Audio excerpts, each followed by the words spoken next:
अस्सलाम वालेकुम नाज़रीन, पॉलिटिक्स बॉक्स में खुश आमदीद। मैं हूं अली अमजद चौधरी।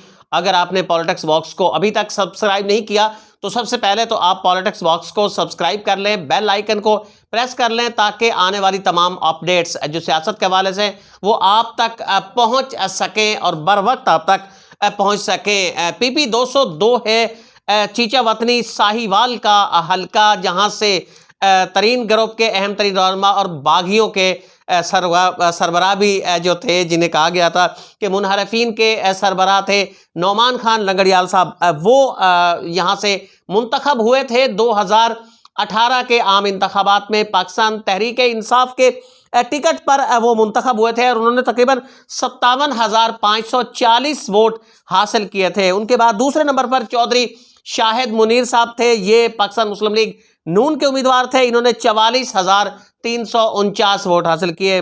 नौमान लंगड़ियाल साहब चले गए मुनहरफीन में। उसके बाद इन्हें पाकिस्तान मुस्लिम लीग नून का टिकट जारी कर दिया गया। और शुरू में इस हलके के अंदर मैं आपको बड़ी दिलचस्प सूरत बताऊं कि इस हलके में शुरू में ये तवक्को की जा रही थी कि यहाँ शायद ये पाकिस्तान तहरीक इंसाफ का वाहिद ऐसा हलका होगा कि जहाँ पाकिस्तान तहरीक इंसाफ मुकाबला ही नहीं कर पाएगी। उसकी बुनियादी वजह ये थी कि 2018 के आम इंतखाबात में जो क्योंकि मलिक नौमान लंगड़ियाल साहब और चौधरी शाहिद मुनीर साहब ये दोनों यहाँ से उम्मीदवार थे। वोट तो इन्हें दोनों ने हासिल किए थे, इसलिए अमूमी तौर पर यह तवक्को की जा रही थी कि यहाँ पाकिस्तान तहरीक इंसाफ के लिए कदम जमाना मुश्किल हो जाएगा। पाकिस्तान तहरीक इंसाफ के जो इस वक्त उम्मीदवार हैं मेजर रिटायर गुलाम सरवर साहब, ये इन्होंने इंतखाब में हिस्सा नहीं लिया था जो पिछले इंतखाब थे इस सूबाई हल्के से, इस वजह से उनका वोट बैंक यहाँ नहीं था। लेकिन पाकिस्तान तहरीक इंसाफ ने मेजर रिटायर गुलाम सरवर को मैदान में उतारा और फिर उसके बाद उनकी इंतखाबी मुहिम ने जोर पड़ रहा। अगर आज से हम सिर्फ 10 दिन पीछे भी चले जाएं तो ऐसा लग रहा था कि पाकिस्तान तहरीक इंसाफ मुकाबले के अंदर बहुत पीछे है। लेकिन फिर राय हसन नवाज, राय गुलाम मुर्तज़ा और दीगर जो पाकिस्तान तहरीक इंसाफ के रहनुमा हैं, उन्होंने इंतखाबी मुहिम को बहुत ज़्यादा तेज़ किया। और इसकी एक मिसाल ऐसी भी है कि जब चीचा वतनी से जो रैली निकाली गई थी और ये 90 मोड़ से होके और फिर चौधरी गुलाम सरवर की रिहाइशगाह पे पहुंची थी, तो इसमें जो शामिल लोग थे उनके हवाले से भी ये कहा जा रहा है कि ये एक बहुत बड़ी रैली थी पाकिस्तान तहरीक इंसाफ की, यहाँ से निकली थी। अब आहिस्ता आहिस्ता पाकिस्तान तहरीक इंसाफ इस मुकाबले के अंदर आ गई है, बल्कि मुकाबले के अंदर आ नहीं गई, बल्कि अब जो सियासी मुबसरीन है PP 202 पे नज़र रखने वाले, उनका यह कहना है कि पाकिस्तान तहरीक इंसाफ और पाकिस्तान मुस्लिम लीग नून, इन दोनों के दरमियान अब बराबर का तकरीबन मुकाबला है। अब यहाँ दिलचस्प सूरत हाल पैदा हो जाती है और ये सूरत हाल पैदा होगी चौधरी साहिबान की वजह से। चौधरी शाहिद मुनीर साहब यहाँ से उम्मीदवार थे, दूसरे नंबर पर उन्होंने रहे।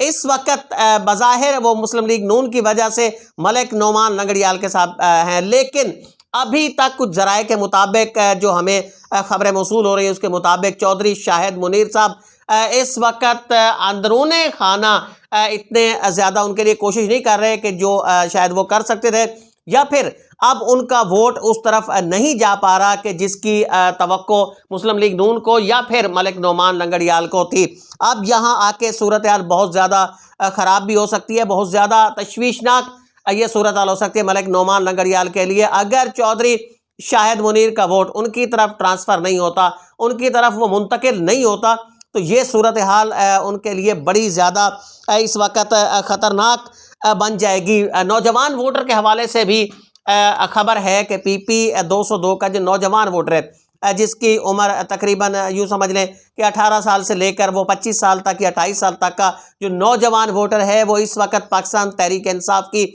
भरपूर कैंपेन कर रहा है। और इस बार ये बड़ा पुरुमीद भी है वो नौजवान कि जो पहली बार इस बार इंतखाब में वोट डालने जा रहा है, वो बिलखसूस एक फैसला कुन किरदार अदा कर सकता है। नौजवानों की एक बड़ी तादाद है कि जो पहली बार वोट डालेगी। और ये जो कहा जा रहा है हल्के के मुख्तलिफ सर्वेस के बाद ये कहा जा रहा है कि तकरीबन 90% से भी जो जायद नौजवान वोटर है वो पाकिस्तान तहरीक इंसाफ की तरफ इस वक्त वो रुझान किए हुए। अब फैसला यूँ कह लें कि फिर से चौधरी शाहिद नज़ीर या फिर चौधरी तुफैल जट उनकी तरफ से होगा। वो फैसला कौन किरदार अदा कर सकते हैं। अगर तो वो कामयाब हो गए और अपने तमाम वोटर्स को वो पोलिंग स्टेशन के दिन ले जाने में कामयाब हो गए तो फिर तो शायद नोमान लंगड़ियाल साहब के लिए हालात बहुत ज़्यादा बेहतर होंगे। अगर वो अपने आधे वोटर्स को भी, आधे वोटर, अगर उनका आधा वोटर भी उनसे मुनहरिफ हो जाता है या वो पोलिंग स्टेशन की तरफ नहीं जाता, तो मलिक नोमान लंगड़ियाल के लिए ये बड़ी सूरत हाल ख़राब हो सकती है। इमरान खान साहब भी यहाँ आएंगे, चीचा वतनी, और उनका जलसा भी यहाँ अहम किरदार अदा करेगा। अगर इमरान खान साहब आते हैं लाजमी तौर पर एक बड़ा जलसा वो यहाँ करने में कामयाब हो जाएंगे। अगर वो आते हैं, ये बड़ा जलसा होता है, तो ये भी एक बड़ा प्लस पॉइंट होगा मेजर रिटायर गुलाम सरवर के लिए कि जो अब अपनी इंतखाबी मुहिम राय साहिबान की वजह से, राय हसन नवाज जो इसको लीड कर रहे हैं खासी हद तक, तो उनकी वजह से उनकी इंतखाबी मुहिम इस वक्त बहुत ज़्यादा ज़ोर पकड़ चुकी है। इमरान खान साहब का जो जलसा है वो आने वाले दिनों के अंदर उन्हें बड़ा मजबूत कर सकता है। आने वाले दिन इस हवाले से बहुत ज़्यादा अहम होंगे। हम दोबारा यही तजिया करेंगे PP 202 के हवाले से। फ़िलहाल अली अमजद चौधरी को इजाज़त दीजिए। अल्लाह निगहबान।